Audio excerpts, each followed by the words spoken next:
Hello and welcome to today's professional development session for educators on how to talk about food at school.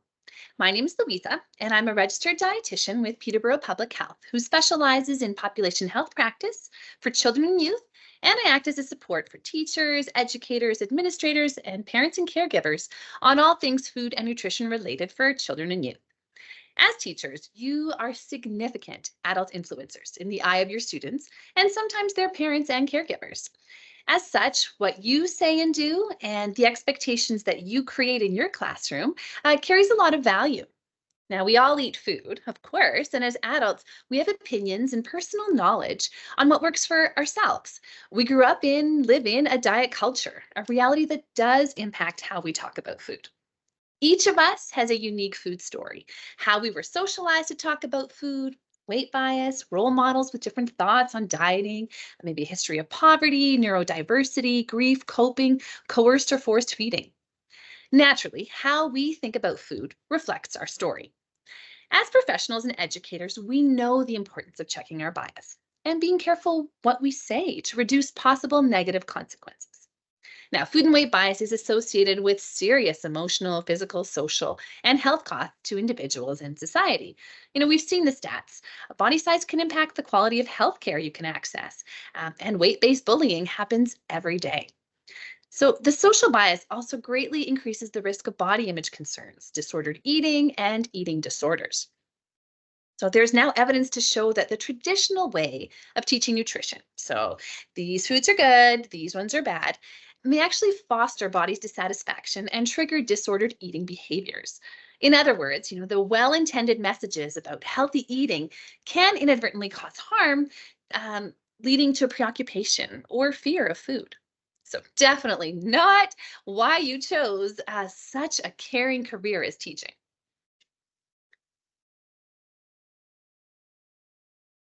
So, my goal today is to equip you to provide food neutral exposures, messages, and experiences at school and in your classrooms to promote eating competence and a long term positive relationship with food. I hope you leave here more confident with using food neutral language.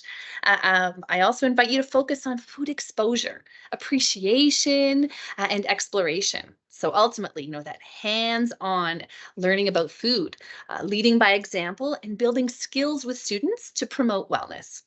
I also hope you'll feel less pressure to be nutrition experts too.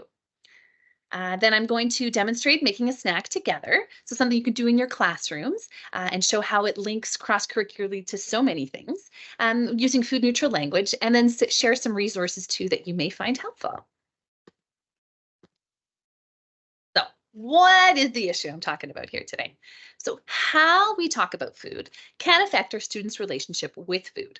The language we use matters. It reflects attitudes toward food that suggest it's good or bad and can encourage restriction and poor eating habits. Food education in school can be delivered in a way that is protective against disordered eating behaviors and supports the development of health promoting eating habits and a positive relationship with food in the long run. You know that you are role models. Those kids look up to you with big eyes, and it's wonderful. You're already trusted adults and important adult influencers for children. The food environment you create in your classroom and the words you use when talking about food can play a considerable part in students' perception of food and health. School should be a neutral and protective zone. So while again we have all of our own history and beliefs around food, um, we want to make sure that we check our bias and maintain neutral. So maybe you're thinking, I don't teach health, that's somebody else, or I don't have time to redo all of my lesson plans. I just have to teach curriculum. That's just what I'm doing. Maybe I was taught diet messages too, and I turned out okay. Maybe it's health is such a tiny part of the curriculum. Is it worth my effort? And then changing what I do in my class, it's not going to change the whole school. Now, fair enough, these are all valid arguments. But if there are small changes that can be made over time that can help students be safe from disordered eating or negative feelings, it's worth it. So here's some examples of language that I'm hearing about in schools, and I'm sure maybe you've heard a few of them too. Um, you know, Make sure you eat your healthy food first, and then you can have your treat. In the world of public health nutrition, this is known as policing lunches. And we get a lot of calls about this, and families that are concerned about this happening in school. Uh, you know, you may hear, oh, being healthy, it's just about calories in and out. Maybe you hear, or you say, or you hear a colleague say in front of kids, oh, I shouldn't have had that cupcake or that bag of chips or that chocolate bar. I feel so gross now. Or we've all heard this one, just try it. You'll like it. Chips and pop, they're not a good lunch, so you can have them back at the end of the day. Okay, everyone, we're going to do a food tracking assignment of some sort, right? These are things that are happening in our schools. And of course, we know that health is so much more than weight. And even weight is not as simple as calories in and calories out. I mean, that is our diet culture's influence on us, thinking it is that simple. Any activity that has students tracking or assessing their own diet or assessing food intake, research shows us that it demoralizes poorer families because they can't meet the ideal that is Canada's food guide, or families that are facing food insecurity. Those with eating disorders, it also puts them at risk, teaching them how to track their calories, track their food. It's a very risky behavior for those, and also burdens families that are doing their best and they just can't do more. So instead, like you may say, oh, that's an assignment in the curriculum. Well, switch it, make it hypothetical, make it a planning for a party or something that doesn't reflect on the child individually.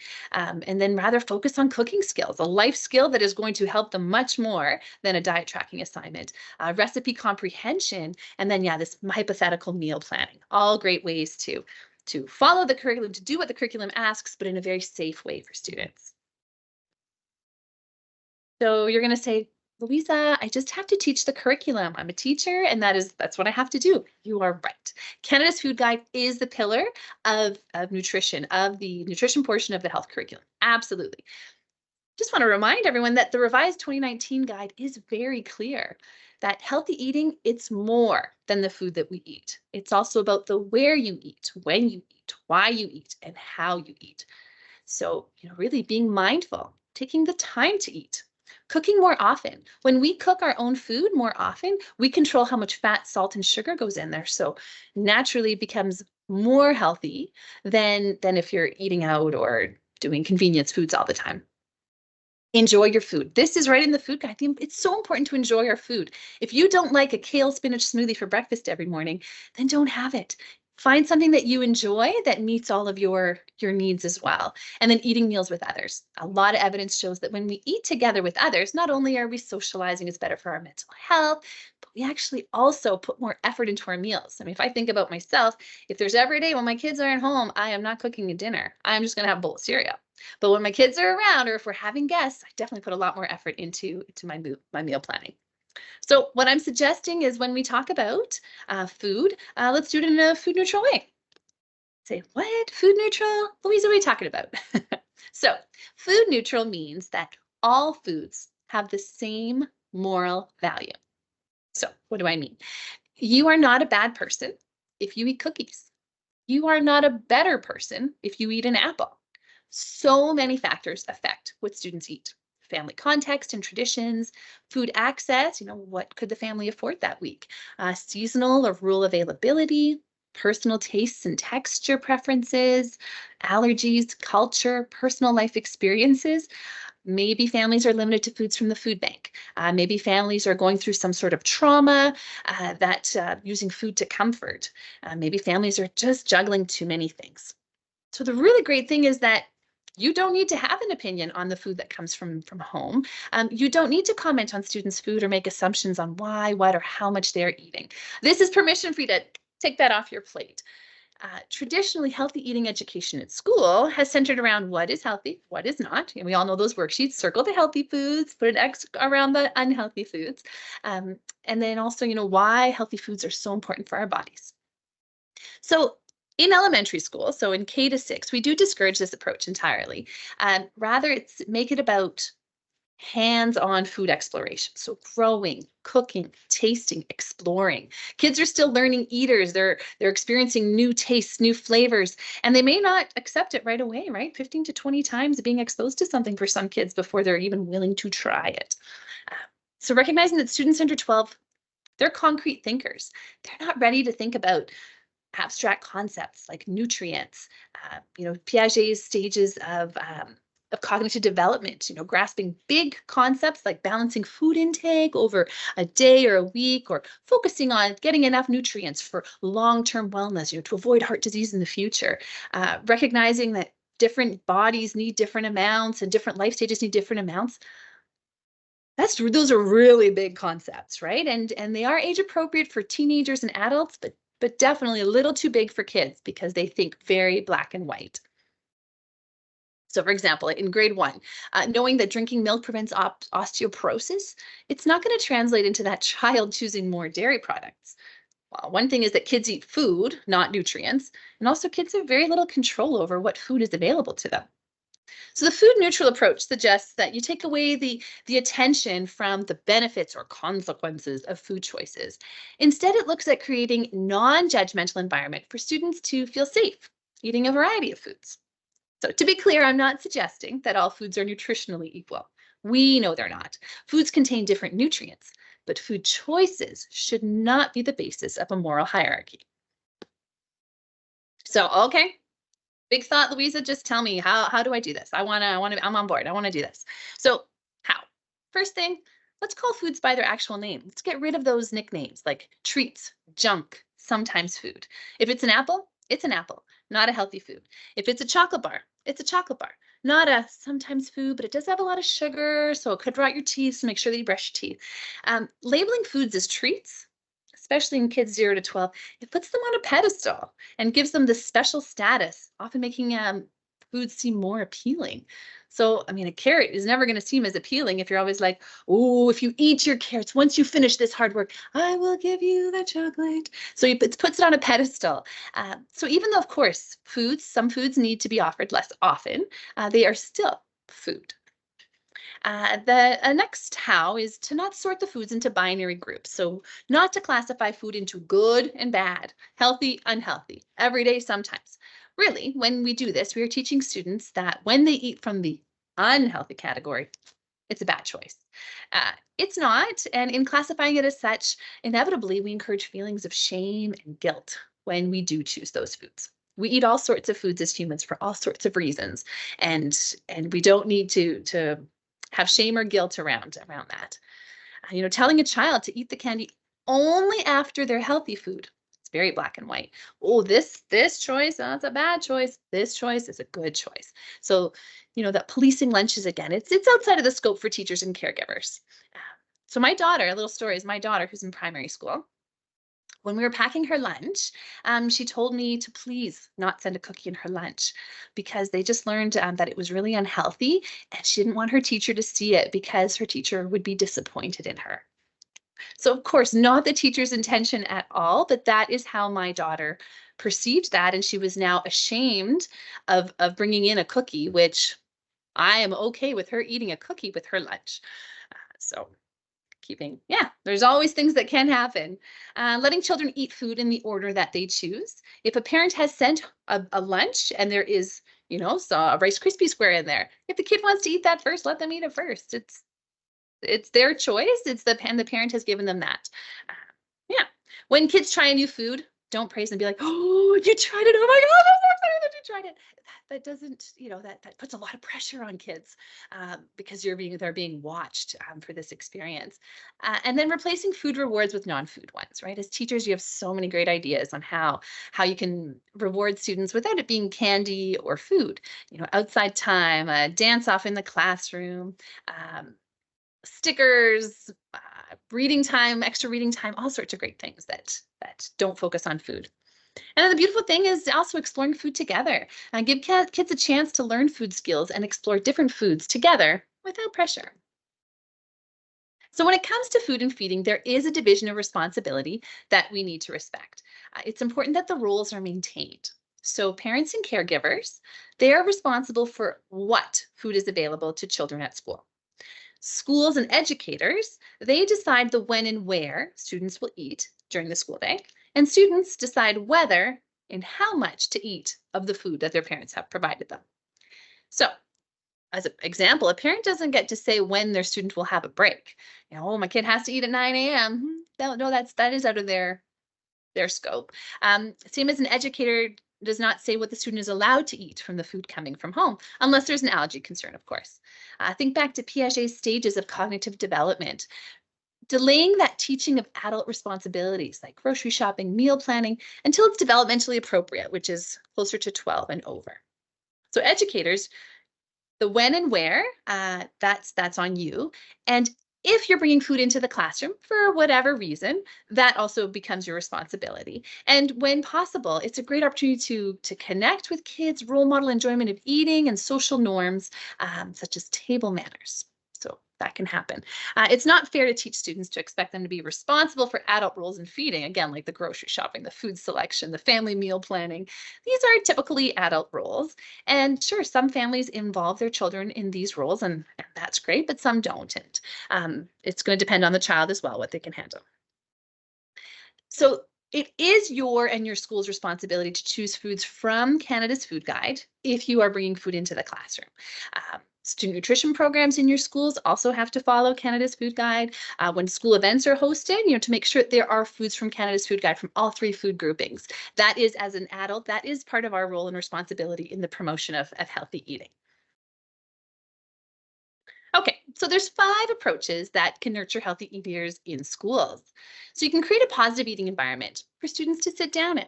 So allowing enough time to eat, a nice space to eat. Maybe they're going to clear off their desk. You make a little table mat, sometimes a little centerpiece or some calm music in the background, screen free. So turn off those screens to promote that mindful eating and social connection.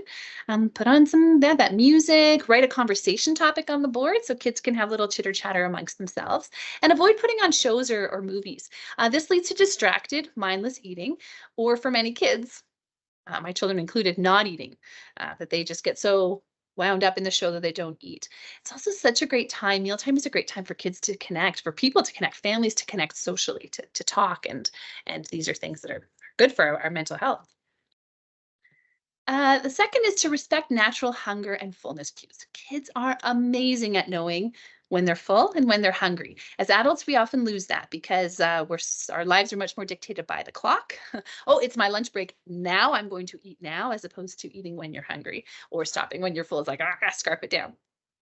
So we really want to encourage students to control their own intake. Avoid telling them how much to eat or suggesting just one more bite. Come on. Allow students to eat in any order they choose. There's no need to finish one food before they start the other.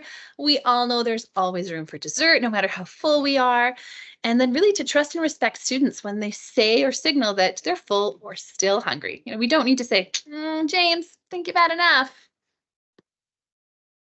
Building trust with students and family is another pillar. Acknowledging that healthy eating looks different to everyone and is greatly influenced by family context, traditions, food affordability, personal taste and texture preferences, culture, and personal life experiences.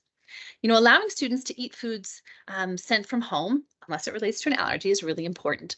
Students need to trust that their caregivers can feed them properly. And as educators and adult influencers, we need to trust this as well.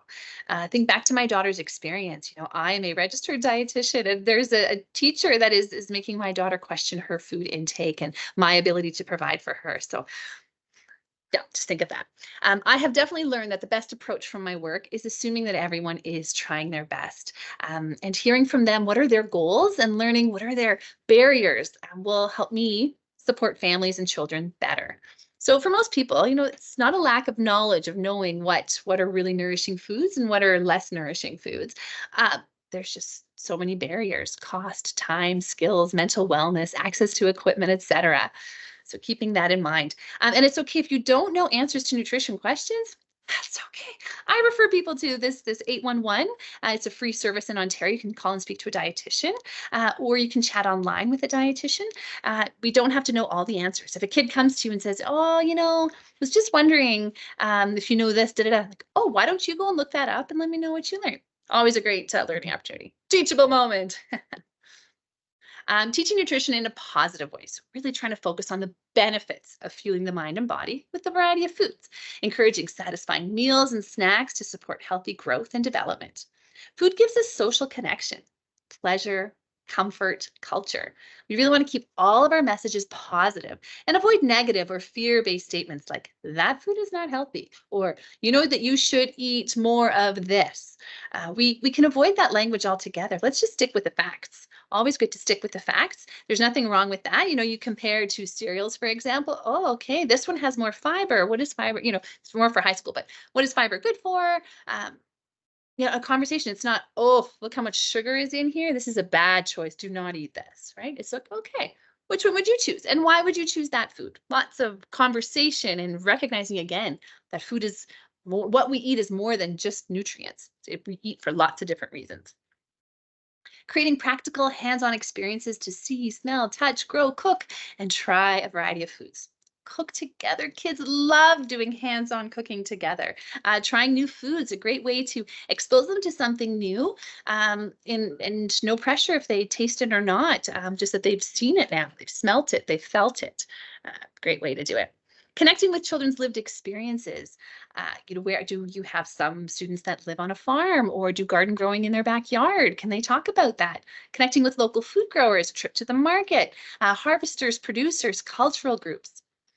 Building food skills, focusing on food for social connection and mental well-being, and not about making our bodies healthy and strong. Focusing on behaviors, positive behaviors. So, regular meals and snacks, getting enough sleep, limiting screen time, physical activity to feel good and balanced, not for weight control or appearance. Talk about how much fun it is to try new activities. And of course, other benefits are moving our bodies, having more energy, reducing stress, socializing. These are just spin-offs that we don't have to harp on about, which is great. We want to avoid all activities that involve weight. So any graphing based on weight or size or height, definitely want to avoid those because can make kids feel bad. Calculating BMI, not appropriate for students. BMI is a very old tool that is not meant for children. Calorie counting activities, anything like that. And I'm sure that we're all this is happening in terms of the diverse, or this next one, is that promoting appreciation for all different bodies. We have different bodies, they move differently, they feel different. All bodies are worthy of being respected and celebrated. And so when we take care of ourselves, it's not to change our weight, it's just to feel good and have our best days. And then, of course, a reminder when we do bring food in as adults, when we do bring food into the school, to choose foods from Canada's Food Guide and avoid using food as a reward. And the last pillar, for nurturing healthy eaters in elementary school is promoting that positive body image, being mindful about what we say and avoiding sharing personal views about food, dieting, and body weight, sharing with students that you're on a wellness challenge and you're watching what you eat. They don't need to know that.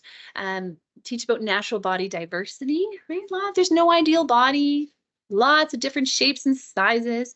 And also something that kids need more than ever really is that how to look critically at media messages and stereotypes. We are all different. So let's say a kid brings this in their lunch. You're looking at it, oh, okay, white bread, processed meat, fake cheese, nachos. Oof. What do you say when a student brings this in? Nothing. If we comment on the food that is brought from home, then we're undermining parents and families. We have to assume that parents are doing their best with what they have. Parents are the ones that are doing the shopping and the preparation, and students are often not the decision makers.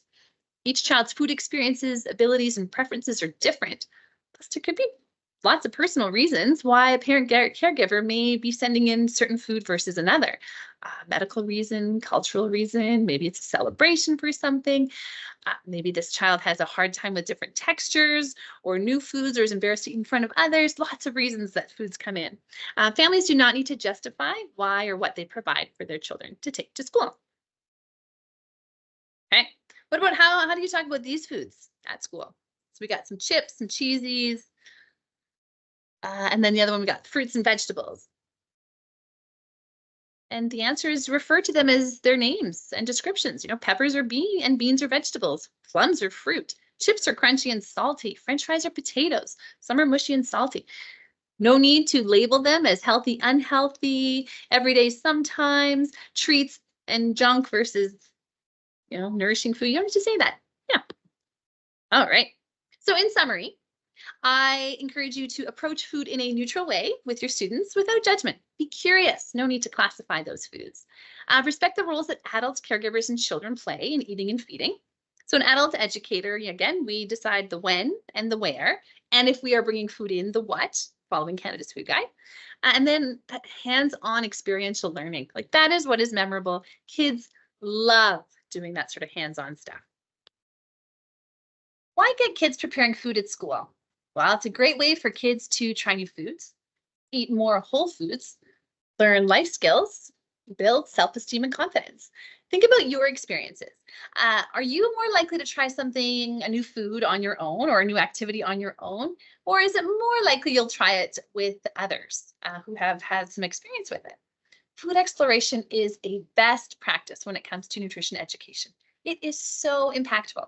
Kids exposed to food preparation seem to be more willing to try new foods. Children who cook, who explore with their 5 senses, seem to eat more fruits and vegetables, and they eat less fast food. It's also learning that sticks. So you've seen it, you've done it, you're more likely to repeat it. When it comes to self-esteem, food and cooking competencies contribute to a big boost in self-confidence and sense of pride in young people.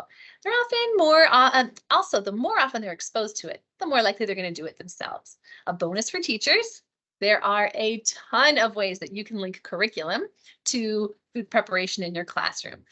You can teach math concepts, fractions, counting, science, change of states, with baking, social studies, where your food comes from, cultural traditions, how food is grown, English, descriptive words, procedural writing, learning how to read a recipe. So much that you can do with preparing food. So I want to help us put this into practice now, because I love food literacy. I go in every year to my kids' classrooms and make a snack with them.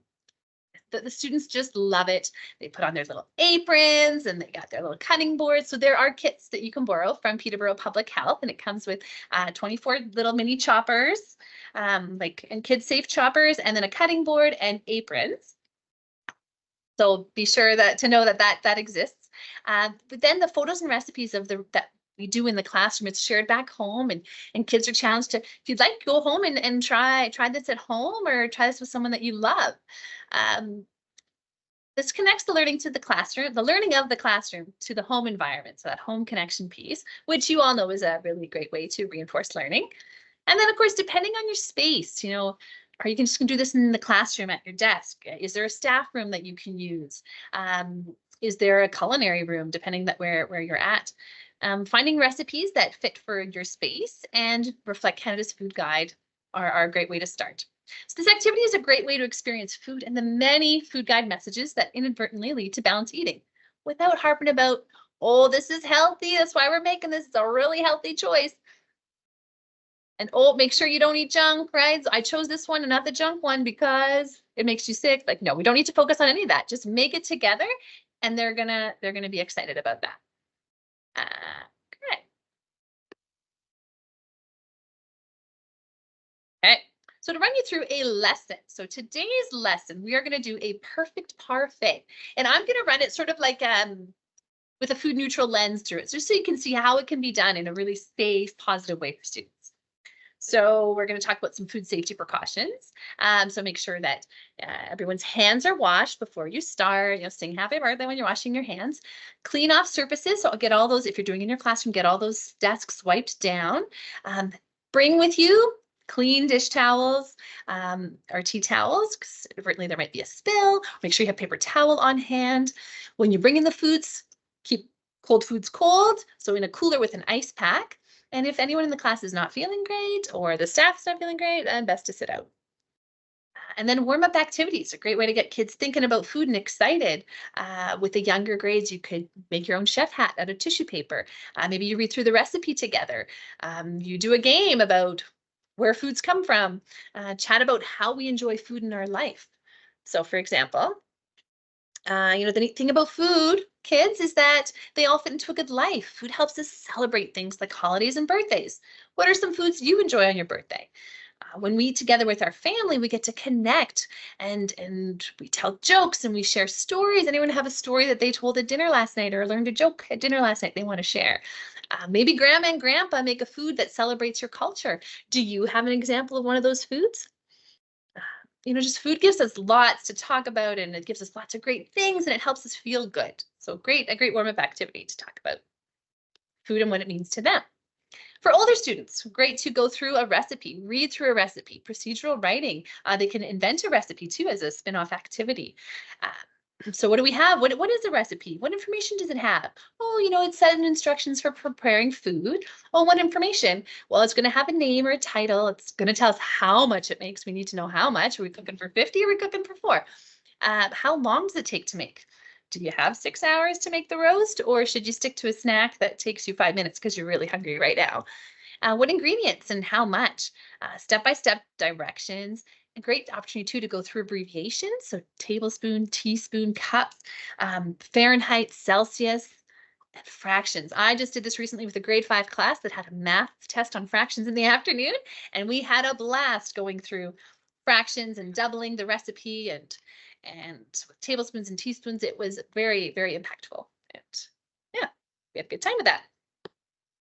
Okay, and then you review the recipe as well. With younger grades, you can do sort of a step-by-step. You can show them and then they make it, or you do it together as you go.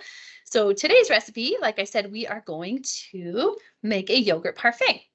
So give you an idea, for a class of about 24, you could easily do it with about $30 if you get your fruit on sale. So let's start with yogurt. I think 3 tubs of this size is good for about 24 kids. I would suggest 3 different flavors so that kids have choice. Bring those measuring cups from home. Probably about a 1/4 cup is a great way to start. Kids get a little sampler. You don't want any food waste, that sort of thing. So bring some measuring cups as well. The more work you can do at home before coming or prep beforehand is going to make your day smoother. So, today the fruit I'm going to use is an apple, a banana, and a strawberry. So have your strawberries washed. Keep the tops on because they can cut that off. Have them washed and on paper towel. Bananas, I think you can probably get 4 to 6 pieces of banana out of each banana. So you probably need about 4 bananas. And then when it comes to an apple, you can 1/8 it. Get some chopper and cut it into 8 pieces. So you only need three apples for that. And then some whole grain cereal. This is just the one that I picked for today. So we're going to first step, we're going to measure it out. Well, then have some conversations. What is your favorite flavor? When do you like to eat yogurt? Do you eat it in the morning? Is it a snack for you? Do you mix it into anything? Smoothies. Oh, how do you like your smoothie? Oh, that's awesome. That's a great idea. And so you start by chopping. So the kids all have their chopper. Great opportunity to talk about, food skills. When we cut, we're not cutting with our hands like this. We want to make sure that our knuckles are guiding that chopper when we cut. The importance of finding a flat edge when you have a fruit or vegetable, right? If you have it on the rolly edge, it keeps moving. That's a bit dangerous for cutting. If you find a flat edge to cut, then you're good to go. That's a safer way to do it. And so you want to sort of chop that up and let them be creative. They're going to cut it up in beautiful different shapes. Suggest that you want some bite-sized pieces. Those are always nice so that they can enjoy it and in each mouthful. When it comes to the yogurt, you can talk about, so what food group is this from? Oh, this is from the protein food group. Oh, okay, great. And the fruits and vegetables. Oh, that's from the plate. When I think in Canada's Food Guide plate, that's fruit and vegetable. Oh, and then whole grains. Oh, so we've got our cereal, right? So this is a great opportunity. I usually bring 2 cereals for kids to choose from. And again, I'm responsible for the options. So I make sure that it's a whole grain choice with not much sugar in them. So have the kids, they can look at the label. In grade 5, they have to do label reading, right? They're learning about that in the curriculum. And again, focusing on the positive things of the food guide and the facts. So fiber, look up fiber. Which cereal has more fiber? Oh, that's interesting. Okay, and which cereal has more sugar? Oh, okay, that's interesting. And looking at that and then not saying, so which one's the better choice? No, saying, which one would you choose? And we recognize that you would choose foods for lots of reasons. Maybe it was on sale that week. Maybe it's your favorite cereal. Maybe that's just what you had available. So that's what you're going to have. So again, no judgment, no saying bad, good, that sort of thing. And so I've got all my food chopped up here. I'm going to do my little strawberry as well. So I'm going to lop off the top like this, get the kids to lop it off, and then put it upside down so we have that flat edge again. And then you're going to chop it into bite-sized pieces. The kids just love doing this. They get all excited. Chop, chop, chop. Okay, and then we're going to measure out our yogurt. So get a 1/4 cup, and kids can come up and help themselves measure it into their bowls. I'm going to do that. Ta-da, my yogurt. And then the kids love decorating their parfait. So we invite them to put their fruit in whatever pattern. So there's even an element of art here. This is like food art. So they can decorate it how they choose. Maybe I'm going to do strawberries on the outside. I'm going to do some apples in the middle, and then a banana for the top piece for sure. Gotta love that. That looks so good when I do that. Ta-da! Ooh, looking very good. Okay, so the last step is the cereal. So I want everyone, so you portion it out too, use whatever measure you have. And they put it on their chopping board, and you tell them, don't put it on yet. We're going to do a mindfulness activity. And this is an activity that goes over really well with kids and adults. So so you have one piece of cereal, and I'm going to say, all right, if you've had this cereal before, raise your hand. What if I told you were going to eat this cereal in a whole new way, and it might taste completely different than it did before? Okay, pretend you're aliens. You're visiting planet Earth for the first time. You've never had this cereal before, so it's really important that you use all 5 senses to make sure it's okay to eat. All right, so I want you to sit up straight. Put both feet flat on the floor. Take a deep breath. Okay, listen carefully to my instructions. All right, so look at the cereal. What does it look like? What's its shape? What's its color? What's its texture? Touch the cereal. What does it feel like? Is it bumpy, smooth, warm, sticky? Smell it. What do you smell? Hold it to your ear. Can you hear anything? Now I want you to put it on your tongue and keep it there. What does it feel like? Can you taste anything yet? Okay, now chew it. Did the taste change while you were chewing it? What did it sound like when you were chewing it? Now swallow it. Trace your finger down to where you can feel it and stop when you can't feel it anymore. So it's a way to slow them down, appreciate food in a new way. And this little activity I adopted from heartmindkids.com. Like lots of different ideas you can do with there. All right, and then so they sprinkle some cereal on top of their little parfait. Once everyone's done, you say, all right, kids, dig in. So you're going to bring in a bowl and a spoon as well for them. And they're going to dig in. And while they're eating, they're chatting with their friends, and you can have some conversation with them. Would you change anything when you make this at home? Would you use a different fruit, or maybe a different cereal, freeze the yogurt, serve it in a cup, blend it together? Who in your life do you think would enjoy this snack? And again, just engaging with connecting to their personal experiences and their personal life. So I will share also in the feed below some resources for you. I have a great recipe book for very simple recipes that you can do in more of a classroom environment. So have fun with that. Take a look at that. And just again, wanting to stress that there's so many links to curriculum with this. You could even teach it in French or Ojibwe if you're one of the Ojibwe teachers, and just a great activity with kids that's memorable and fun. And when done in a safe way, then everyone wins. So thank you for your time today. Please do reach out if you have any questions, and have a good day. Bye.